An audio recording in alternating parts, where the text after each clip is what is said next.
रहे थे पेपर।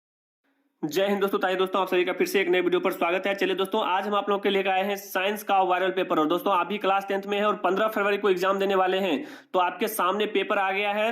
कहते हैं ना कि जिसका था इंतजार वो घड़ी आ गया है। ठीक है दोस्तों, आप जिस चीज का इंतजार कर रहे थे पेपर आ गया है, क्वेश्चन आ गया है। केवल पढ़ के जाइए दोस्तों, पूरे रात पढ़िए और सुबह और जो सेकंड सिटिंग में है दोनों तबाही मचा के आइए। तो जो स्टूडेंट अभी तक साइंस में कुछ भी नहीं पढ़े थे, यही रात अंतिम और यही रात भारी है, पढ़ लीजिए। और इस बार देखिए कितना मजा आएगा साइंस में ऑब्जेक्टिव बनाने में। जैसा कि आप लोग जानते हैं दोस्तों कि साइंस में जो है आपको 2 घंटा 45 मिनट का समय दिया रहता है।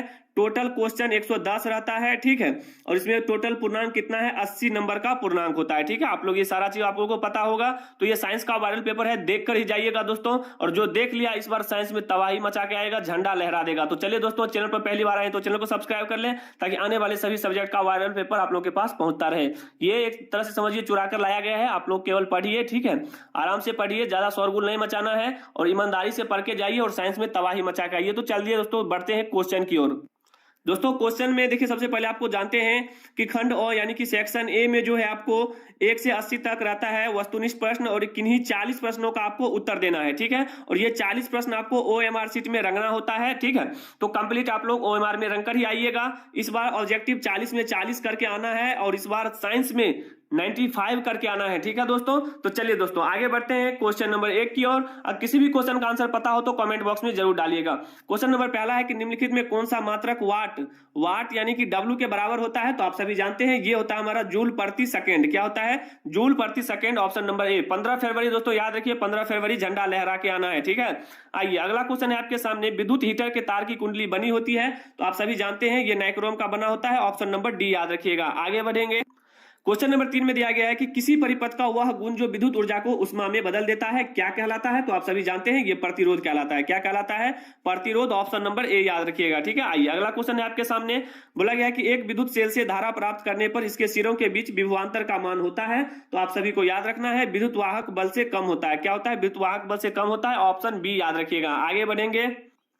क्वेश्चन नंबर 5 है कि अनवीकरणीय ऊर्जा का स्रोत है। दोस्तों, इससे ज्यादा क्वेश्चन आप लोगों को नहीं देखने को मिलेगा। ये वही क्वेश्चन वही पेपर है जो आपको 15 फरवरी को फर्स्ट सेकंड सिटिंग में देखने को मिलेगा। इस बार जो स्टूडेंट अभी तक साइंस में नहीं पढ़े, आ जाइए मेरे साथ, यादव सर के साथ जुड़ जाइए, सारा क्वेश्चन करके जाइए। मोस्ट बीबीआई वायरल पेपर जो कर लिया, समझिए इस बार 95 करके आएगा साइंस में। ठीक है, तो 5 नंबर में बोला क्या गया है कि अनवीकरणीय ऊर्जा का स्रोत है।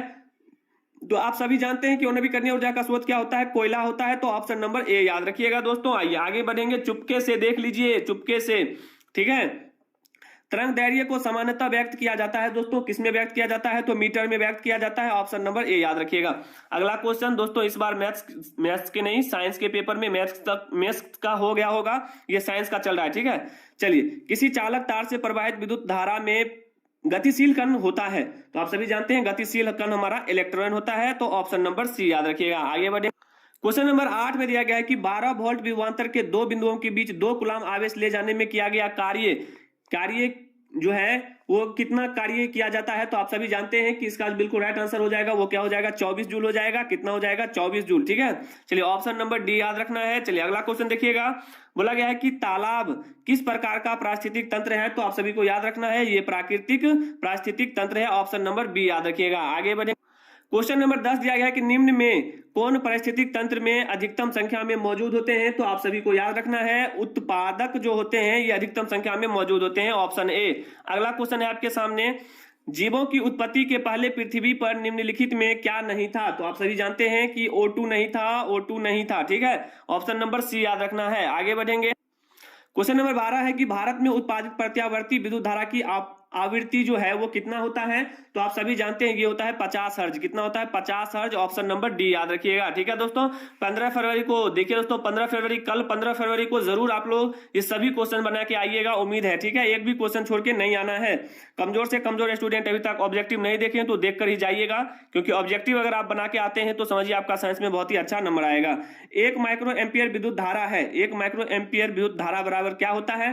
तो आप सभी जानते हैं ये होता है 10 की पावर -6 एम्पियर होता है, आपको याद रखना है। ठीक है, अगला क्वेश्चन है कि नरोरा नाभिकीय विद्युत संयंत्र किस राज्य में स्थित है? तो आप सभी को याद रखना है ये उत्तर प्रदेश में है। ऑप्शन नंबर डी बिल्कुल राइट आंसर होगा। आगे बढ़ेंगे। क्वेश्चन नंबर 15 है कि स्पेक्ट्रम प्राप्त करने के लिए किसका उपयोग होता है? तो आप सभी को पता होना चाहिए, ये होता है प्रिज्म का। किसका उपयोग होता है? प्रिज्म का, ऑप्शन नंबर सी।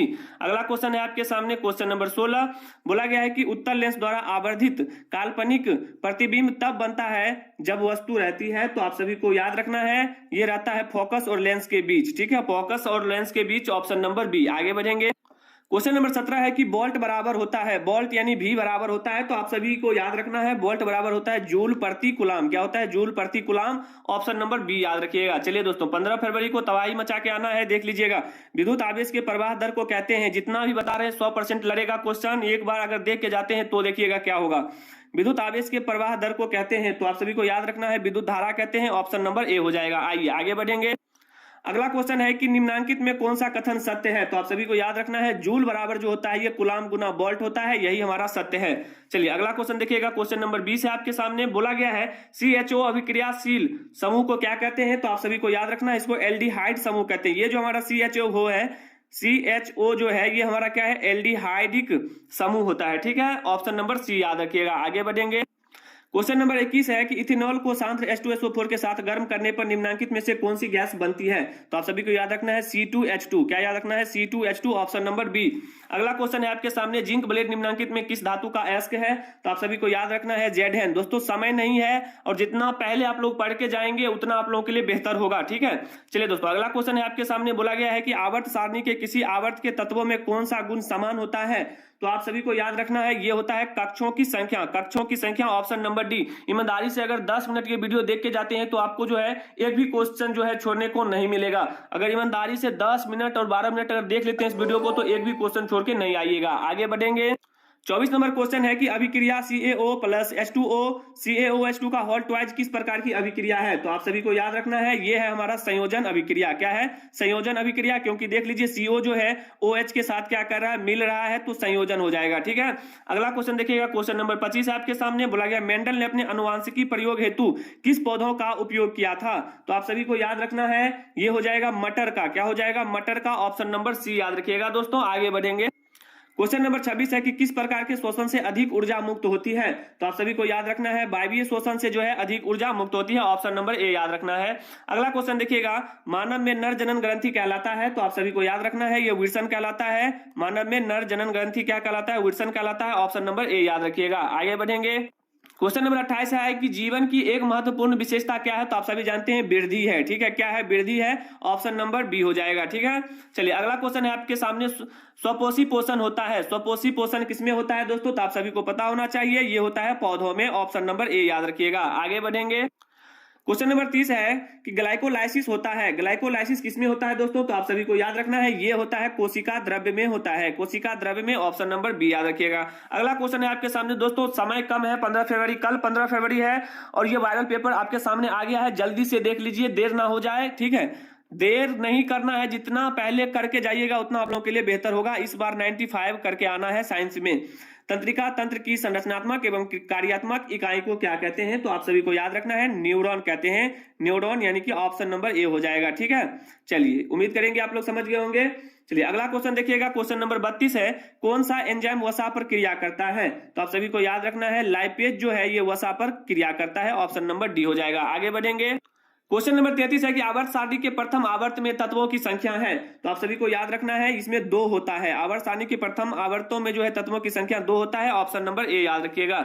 अगला क्वेश्चन है आपके सामने कि निम्नलिखित में किससे इलेक्ट्रॉन को बाहर निकालना सबसे आसान है? तो आप सभी को याद रखना है, ये एम को निकालना सबसे, मैग्नीशियम को निकालना सबसे आसान होता है।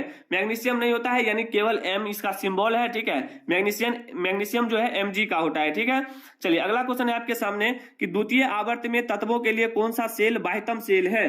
तो आप सभी को याद रखना है, ये हमारा एल सेल जो है सबसे बाह्यतम सेल होता है, ऑप्शन नंबर बी याद रखिएगा। आगे बढ़ेंगे। क्वेश्चन नंबर 36 है कि संतृप्त हाइड्रोकार्बन श्रेणी के सदस्य को क्या कहा जाता है? तो आप सभी को याद रखना है, एल्केन कहा जाता है, ऑप्शन नंबर सी हो जाएगा, बिल्कुल राइट आंसर।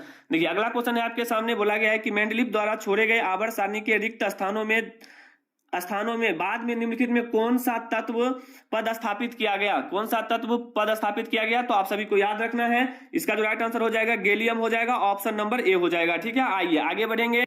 क्वेश्चन नंबर 38 दिया गया है कि आवर्त सारणी के प्रत्येक आवर्त का अंतिम सदस्य होता है। तो आप सभी को याद रखना है एक निष्क्रिय गैस होता है, ऑप्शन नंबर सी हो जाएगा। ठीक है, 15 फरवरी को दोस्तों याद रखिए, जो स्टूडेंट अभी तक साइंस में ऑब्जेक्टिव नहीं पढ़े हैं आ जाइए, यादव सर से सारा ऑब्जेक्टिव